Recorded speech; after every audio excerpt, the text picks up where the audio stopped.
Hello, everyone. My name is Teresa, and I recently was honored with a trip to Mombasa, Kenya, and I was able to stay with Wayne and Tammy Andres, who do so many things with the missions work there in Mombasa.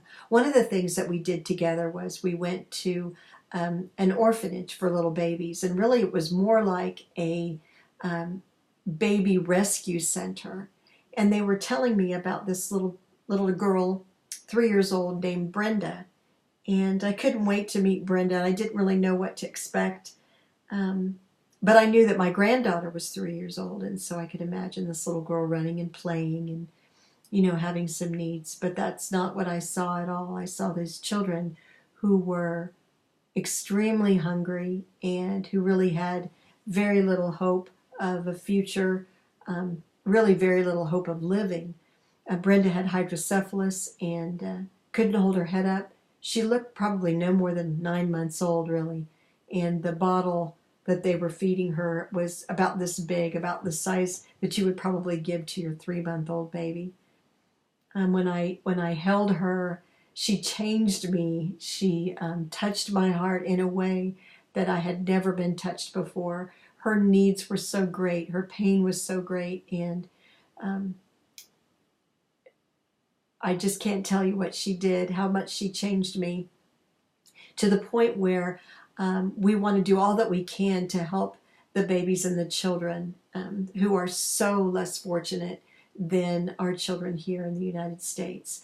After we left the baby orphanage, we went to a boarding school. And if the children are lucky enough, blessed enough to be able to go to school, their lives are really changed. And I met sisters, their name was Tamara and Lorraine. And theirs is an incredible story, too.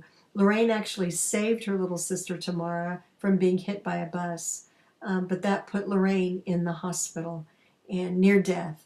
And the hospital staff, I don't know why, I don't know the circumstances behind this, but the hospital staff left and left many of the patients there to die, actually. And Wayne and Tammy helped Lorraine to get back to health, and she's doing wonderfully well now, and both she and Tamara are at the boarding school. But there are so many needs. Tamara is having seizures and needs medication. They need their clothing, bedding, all kinds of things. These children are absolutely amazing. They are so grateful for anything and everything that we can do for them. I pray, and I want to just say to you that buying a box of cards can change someone's life. Buying a box of cards here might not mean that much, or might seem a bit silly, or I don't know, but buying a box of cards for these children changes everything for them. So I hope that you buy cards for a cause. Buy 2 boxes, 10 boxes, as many as you can, so that we can really, really help these children. Check out the pictures and the posts, because I think you'll fall in love with them just the way I did.